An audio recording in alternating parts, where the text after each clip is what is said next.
ఇప్పటికే ఫేంజల్ తుఫాన్ నిన్న కాక మొన్న ఒక అల్పపీడనం ఈ రెండింటితోనే సతమతం అయిపోయింది ఆ దక్షిణ ఆంధ్రప్రదేశ్ దక్షిణ భారతదేశం, దాంతోపాటు దక్షిణ కోస్తాంధ్ర రాయలసీమ కూడా. సో ఇటువంటి నేపథ్యంలో మరొక వాయుగండం పొంచి ఉందా, వాయుగుండం ఉందా, లేకపోతే అల్పపీడనమే ఉందా, అల్పపీడన ప్రభావం ఉంటుందా, ఇవన్నీ కూడా ఇప్పుడు మీకు చెప్పే ప్రయత్నం చేస్తాను. దానికి సంబంధించిన బిగ్ బ్రేకింగ్ న్యూస్ తో ఈ రోజు వచ్చేసింది వెదర్ రిపోర్ట్ తో ఆర్టీవీ. దానికి సంబంధించిన బిగ్ బ్రేకింగ్ న్యూస్ చూస్తున్నారు. ఆంధ్రప్రదేశ్ తమిళనాడును మరో అల్పపీడనం భయపెడపోతుందా? ఈ నెల 15న మరో అల్పపీడనం ఏర్పడే అవకాశం ఉన్నట్టు కూడా వాతావరణ శాఖ చెప్పడం ప్రస్తుతం కాస్త ఆందోళన కలిగించే అంశం. అల్పపీడన ప్రభావం ఇది ఇన్ఫాక్ట్ గతంలో మాదిరిగానే రాయలసీమ, దాంతోపాటు కోస్తా ఆంధ్రతో పాటు అంటే దక్షిణ కోస్తా ఆంధ్ర మీద ప్రభావం చూపించే అవకాశం ఉంది. ఈసారి కాస్త మోతాదు పెంచే అవకాశం ఉంది. భారీ నుంచి అత్యంత భారీ వర్ష సూచన జారీ చేస్తుంది వాతావరణ శాఖ. రేపు ఎల్లుండి కోస్తాలో కొన్ని చోట్ల తేలికపాటి నుంచి మోస్తరు వర్షాలు ఉంటాయి. అయితే దీని ప్రభావం ఏ స్థాయిలో ఉండబోతోంది, ఎక్కడెక్కడ ఉండబోతోంది, ఎప్పుడెప్పుడు ఉండబోతోంది, ఎలా ఉండబోతోంది, ఏ మోతాదులో ఉండబోతోంది, ఏ ప్రాంతాల మీద ఎక్కువగా ప్రభావం చూపించే అవకాశం ఉంది, అలాగే ప్రస్తుతం ఎటువంటి సినారియో ఉంది, దాంతోపాటు ఇక్కడ మీకు ఇంకొక అంశం కూడా ఉంది. దాన్ని కూడా ఇన్ఫాక్ట్ ఇప్పుడే చెప్పే ప్రయత్నం చేస్తాను. సో ఒకసారి నేను నేరుగా మ్యాప్లోకి తీసుకువెళ్ళిపోతాను. అంతకన్నా ముందు మీరు విజువల్స్ చూస్తున్నారు. ఇప్పటికే ఇటు చిత్తూరు, తిరుపతి, నెల్లూరు ఈ 3 ప్రాంతాలు, అన్నమయ్య ఈ 4 జిల్లాలు కూడా, ఈ 4 ప్రాంతాలు అంటే రాయలసీమతో పాటు కాస్త దక్షిణ కోస్తాంధ్ర మీద ఫేంజల్ తుఫాను కావచ్చు, నిన్న కాక మొన్న వచ్చిన అల్పపీడనం తీవ్ర అల్పపీడనంగా మారిన తర్వాత ఇటు తెలుగు రాష్ట్రాలతో పాటు చెన్నై మీద కూడా ఏ స్థాయిలో దాని ప్రతాపాన్ని చూపించిందో చూసాం. చెన్నై అయితే మాత్రం చిగురుటాకులా వణికిపోయింది. చెన్నై ఆ ప్రభావం మరి ముఖ్యంగా తమిళనాడు మీద దీని ప్రభావం చాలా ఎక్కువగా ఉండింది. దక్షిణ భారతదేశానికి బ్యాక్ టు బ్యాక్ అల్పపీడనాలు, వాయుగుండాలు ఇబ్బంది పెడుతున్న సినారియో మనం చూస్తున్నాం. ఈ నేపథ్యంలో ప్రస్తుతం మనం మాట్లాడుకుంటున్న ఈ వాయుగుండం, అల్పపీడనం కావచ్చు, వాయుగుండం కావచ్చు, ఎక్కడ ఉంది, ఎటువంటి సినారియో ఉంది, వాతావరణ శాఖ ఏం చెబుతోంది, ఎటువంటి అలర్ట్స్ ఇస్తోంది, ఎటువంటి సూచనలు ఇస్తోంది, ఎటువంటి అలర్ట్స్ ఇవ్వడం జరుగుతోంది అనేది ఒక్కసారి నేను మీకు మ్యాప్లో చూపించే ప్రయత్నం చేస్తాను. Here it is on the screens of RTV. మీరు చూడొచ్చు, ఒకసారి మ్యాప్లో మీరు చూస్తున్నారు. ప్రస్తుతం ఇది భారతదేశానికి సంబంధించి ఒకసారి మ్యాప్ని మీరు చూస్తున్నారు. బే ఆఫ్ బెంగాల్ అంటే బంగాళాఖాతానికి సంబంధించి ప్రస్తుతం సినారియో మీరు చూస్తున్నారు. బంగాళాఖాతం అలాగే అరేబియా సముద్రం ఈ రెండింటి దగ్గర కూడా ఒక్కసారి మీరు సినారియో చూస్తే బంగాళాఖాతంలో ఇటు అండమాన్ నికోబార్ దీవులకి అలాగే గల్ఫ్ ఆఫ్ థాయిలాండ్కి ఈ ప్రాంతాల్లో కాస్త నేను క్లోజ్కి చూపించే ప్రయత్నం చేస్తున్నాను. ఇప్పుడు ఇదిగో మీరు చూడొచ్చు, అండమాన్ నికోబార్ దీవులకి అలాగే గల్ఫ్ ఆఫ్ థాయిలాండ్కి మధ్య ఒక ఆవర్తన ప్రభావం మనకు కనిపిస్తోంది. ఇది ఈ రోజు మనకి ప్రస్తుతం చూసినప్పుడు అల్పపీడనంగా మనకు కనిపిస్తోంది. కానీ ఇది ఇంకొక 2 రోజుల్లో దీని ప్రభావం కనిపించే పరిస్థితి కనిపిస్తోంది. వచ్చే 24 గంటల్లో అంటే 15వ తారీఖున ఇది వాయుగుండంగా మారే అవకాశం ఉంది. అండమాన్ నికోబార్ దీవుల మీద ఇప్పటికీ దీని ప్రభావాన్ని చూపిస్తోంది. దీంతో పాటు ఇటు అరేబియా సముద్రంలో కూడా ఇక్కడ ఒకసారి చూసే ప్రయత్నం చేస్తే అరేబియా సముద్రంలో కూడా ఇంకొక అల్పపీడన ప్రభావం మనకి కనిపిస్తోంది. అయితే దీనికి సంబంధించి ఇంకా డైరెక్షన్ క్లియర్ కావాల్సి ఉంది. ఇది ప్రభావం మనకి ఏమైనా ఉంటుందా, ఉండదా, లేకపోతే ఇది పూర్తిగా నార్మలైజ్ అయిపోతుందా అనేది ఇంకా తెలియాల్సి ఉంది. కానీ ప్రభావం మీరు చూడొచ్చు, ఇటు శ్రీలంక మీద కాస్త ఇంపాక్ట్ అయితే మాత్రం కొనసాగుతోంది. అయితే దీన్ని ఒకసారి మర్చిపోదాం, మనం మర్చిపోద్దాం, ఇది మనకు సంబంధం లేదు అనుకుందాం కాసేపటి వరకు.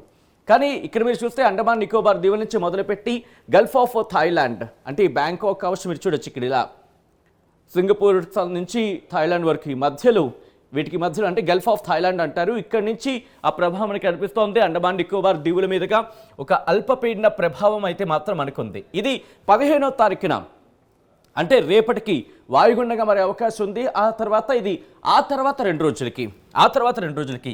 సో ఒక్కసారి మీరు చూస్తున్నారు సినారియో. నేను శాటిలైట్ మ్యాప్స్ చూపించే ప్రయత్నం చేస్తాను. శాటిలైట్ మ్యాప్స్కి వెళ్ళిపోదాం, సో దట్ ఇంకా మనకి కాస్త క్లియర్గా ఉంటుంది శాటిలైట్ మ్యాప్స్లో ప్రస్తుతం దీని సినారియో ఎలా ఉంది అనేది. మీరు చూస్తే కనుక ఓకే, కాస్త క్లోజ్గా వెళ్ళే ప్రయత్నం చేస్తాను.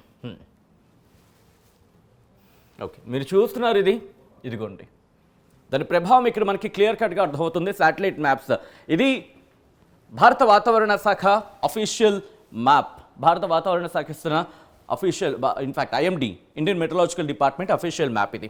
మీరు డైరెక్షన్స్ చూపించే ప్రయత్నం చేస్తాను. ప్రస్తుతం ఎక్కడ ఉంది, ఎలా కదిలే అవకాశం ఉంది, ఇవన్నీ కూడా మాట్లాడుకుందాం. మీరు చూస్తే కనుక ఇది బంగాళాఖాతం,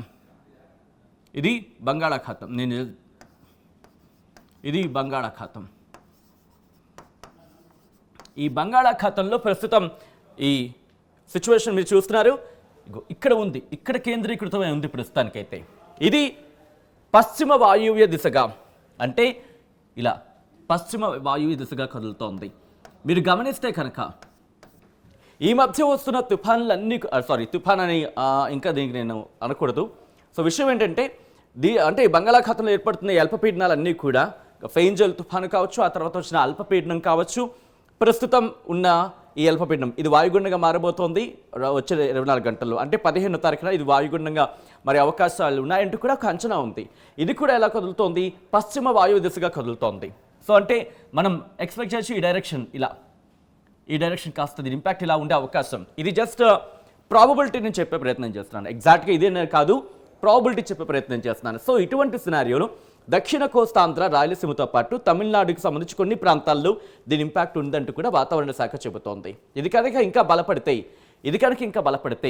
ఇది వాయుగుండంతో పాటు అంటే వాయుగుండం అల్పపీడనం బలపడితే వాయుగుండం అవుతుంది. ఆ వాయుగుండం ఇంకా బలపడితే కనుక తుఫానుగా మారే అవకాశం ఉంది. సో ఇటువంటి సినారియోలో 15వ తారీఖున అంటే రేపు ఇది బలపడిన అంటే వాయుగుండంగా మారుతుంది. ఆ తర్వాత 2 రోజులు అంటే 16, 17 కాదు 18వ తారీఖున మనకి తీరానికి తాకే అవకాశం ఉంది. అంటే దాదాపుగా 17 నుంచి కాస్త వర్షాల ప్రభావం మనకు ఉంటుంది. 17 నుంచి తేలికపాటి నుంచి మోస్తరు వర్షాలు, లేకపోతే ఆ తర్వాత కాస్త భారీ వర్షాలు ఉండే అవకాశం ఉండే పరిస్థితి. సో ఈ నేపథ్యంలో భారత వాతావరణ శాఖ ఏం చెబుతోంది, రిపోర్ట్లో ఏం చెబుతోంది అనేది ఒకసారి చూసే ప్రయత్నం చేద్దాం. ఆ తర్వాత ఇన్ డీటెయిల్గా మనం మాట్లాడుకుందాం. ఇదిగోండి, ఇది భారత వాతావరణ శాఖ ఇస్తున్న రిపోర్ట్. ఇక్కడ మీరు గమనిస్తే కనుక low pressure area is likely to form over southeast Bay of Bengal around 15th December, which is likely to become more marked and move west northwestwards. అంటే పశ్చిమ వాయువ్య దిశగా కదులుతూ తమిళనాడు కోస్టల్ తమిళనాడు తీర ప్రాంతాన్ని 2 రోజుల్లో తాకబోతోంది అనేది మనకు అర్థమవుతుంది, కదలబోతుంది అంటూ కూడా. సో ఆ తర్వాత మీరు చూస్తే కనుక లో pressure area persist over Lakshadweep adjoining Maldives area. మనం ఇందాక మాట్లాడుకున్నాం అరేబియా సముద్రానికి సంబంధించి. అక్కడ ఒక లో ప్రెషర్ అల్పపీడనం ఉంది అనేది మనకు అర్థమవుతుంది. దీని ప్రభావం ఎలా ఉండబోతుంది అనేది ఒకసారి మనం చూసే ప్రయత్నం చేద్దాం. ఇక్కడ మీరు చూస్తే కనుక నేరుగా మనం నెక్స్ట్ 7 డేస్కి సంబంధించి ఇస్తున్న రిపోర్ట్లో మీరు చూడొచ్చు కోస్టల్ ఆంధ్రప్రదేశ్, కోస్తా ఆంధ్ర, రాయలసీమ, అలాగే కర్ణాటకకు సంబంధించి కర్ణాటకలో కొన్ని ప్రాంతాలకు heavy rainfall at isolated places very likely on 17th and 18th December అంటూ చెప్తున్నారు. ఇక్కడ మీకు ఒకసారి డేట్ని నేను చూపిస్తున్నాను. ఇదిగోండి, ఇది నేను చెప్తున్న మాట కాదు, భారత వాతావరణ శాఖ ఇస్తున్న రిపోర్ట్ని నేను మీ ముందు ఇచ్చే ప్రయత్నం చేస్తున్నాను. కోస్తా ఆంధ్రతో పాటు రాయలసీమతో పాటు సౌత్ ఇంటీరియర్ కర్ణాటకకు సంబంధించి ఆయా ప్రాంతాల్లో కొన్ని ప్రాంతాలు హెవీ రెయిన్ఫాల్ భారీ వర్ష సూచన జారీ చేయడం జరుగుతోంది. ఐసోలేటెడ్ ప్లేసెస్ అంటే కొన్ని ప్రాంతాల్లో భారీ వర్షాలు పడతాయంటూ కూడా భారత వాతావరణ శాఖ చెబుతోంది. ఎప్పుడు 17, 18వ తారీఖుల్లో. అలాగే లక్షద్వీప్కి సంబంధించి మిగిలిన ప్రాంతాలకు సంబంధించి చెబుతోంది. అయినప్పటికీ అది మనకి అండమాన్ నికోబార్ దీవులకు సంబంధించి కూడా చెబుతోంది. దాని గురించి మాట్లాడుకునే ప్రయత్నం చేద్దాం. Light to moderate rainfall at isolated places combined with isolated thunderstorm likely కొన్ని ప్రాంతాల్లో ఇటు తమిళనాడు, పుదుచ్చేరికి సంబంధించి మాట్లాడుతూనే డ్యూరింగ్ 14th and 15th అని చెబుతూనే కోస్తా ఆంధ్రతో పాటు యానాంకి సంబంధించి 17, 18వ తారీఖుల్లో భారీ వర్షాలు ఉంటాయంటూ కూడా భారత వాతావరణ శాఖ ఇక్కడ మెన్షన్ చేయడం జరుగుతోంది. ఒక్కసారి మళ్ళీ నేను స్క్రోల్ డౌన్ చేసే ముందు నేను చూపించే ప్రయత్నం చేస్తాను. ఇది ఇక్కడ మన కోస్తా ఆంధ్రాకి యానాంకి సంబంధించి ఇక్కడ చెబుతోంది. కోస్తా ఆంధ్ర యానాంకి 17, 18వ తారీఖుల్లో భారీ వర్ష సూచన కొన్ని ప్రాంతాల్లో ఇక్కడ చెబుతూనే దాంతోపాటు కొన్ని ప్రాంతాలకు సంబంధించి తేలికపాటి నుంచి మోస్తరు వర్షాలు. ఇదిగోండి హెవీ రెయిన్ఫాల్ అని చెబుతూనే అక్కడ అండమాన్ నికోబార్కి సంబంధించి లైట్ టు మోడరేట్ అంటే తేలికపాటి నుంచి మోస్తరు వర్షాలని ఇక్కడ కోస్తా ఆంధ్రప్రదేశ్కి యానాంకి 17, 18వ తారీఖులు అంటూ కూడా భారత వాతావరణ శాఖ చెప్పడం జరుగుతుంది. ఈ నేపథ్యంలో అలర్ట్స్ కూడా ఇచ్చింది. ఏ ప్రాంతాలకు ఏ స్థాయిలో అలర్ట్స్ ఇచ్చింది అనేది చూసే ప్రయత్నం చేద్దాం. హీరోటిక్స్ మీరు చూస్తే కనుక ఇది 14వ తారీఖున మీరు చూస్తే ఇటు తమిళనాడుకి మాత్రం ఎల్లో అలర్ట్ ఇచ్చింది. అలాగే కేరళకు కూడా ఎల్లో అలర్ట్ ఇచ్చిన సందర్భాన్ని మనం చూడొచ్చు.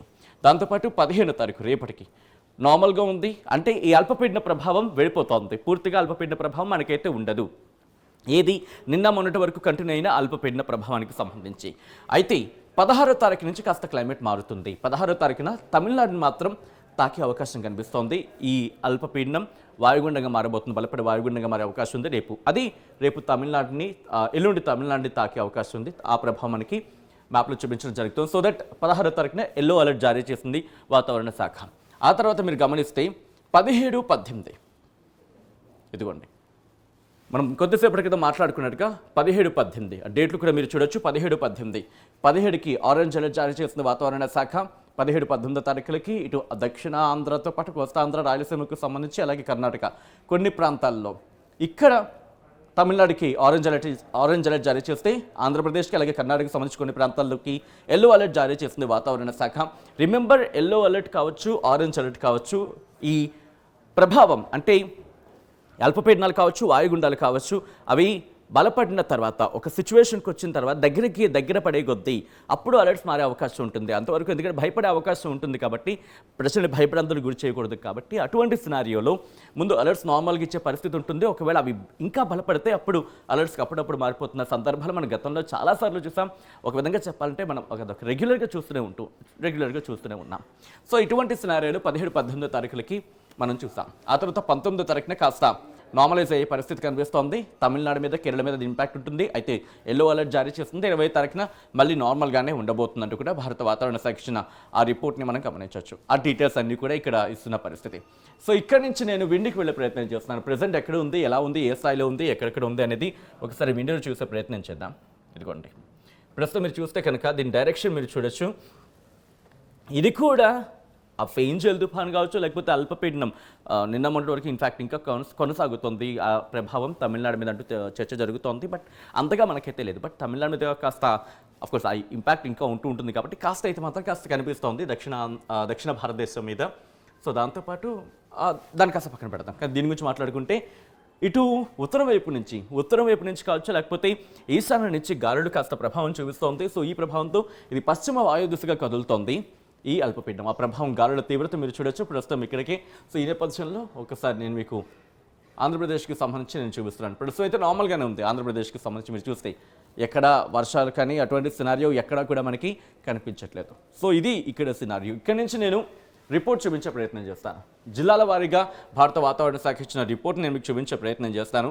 ఇది భారత వాతావరణ శాఖ కొద్దిసేపటి క్రితం ఇచ్చిన రిపోర్ట్. శ్రీకాకుళం నుంచి మొదలు పెడితే మీరు చూస్తే ఇంతవరకు వచ్చిన ఫెయింజల్ తుఫాను కాస్త ఆ తుఫాను ఇటు ఆంధ్రప్రదేశ్ మీద ఇంపాక్ట్ చూపిస్తే మరీ ముఖ్యంగా దక్షిణ ఆంధ్ర, రాయలసీమ మీద, దక్షిణ కోస్తా ఆంధ్ర అలాగే రాయలసీమ మీద ఎక్కువగా ఇంపాక్ట్ చూపించింది. సో అటువంటి పరిస్థితుల్లో మనం కాస్త దాని ఇంపాక్ట్ని చూడడం జరిగింది. అయితే ఇప్పుడు వస్తున్న ఈ అల్పపీడన వాయుగుండం ఇటు ఉత్తర కోస్తాంధ్ర మీద కూడా ఇంపాక్ట్ చూపిస్తుంది. శ్రీకాకుళం అలాగే విజయనగరం, విశాఖపట్నం ఇక్కడికి thunderstorm accompanied with lightning likely at isolated place. కొన్ని ప్రాంతాల్లో ఉరుములతో కూడిన వర్షాలు ఉంటాయంటాం తప్ప భారీ వర్ష సూచన జారీ చేయలేదు.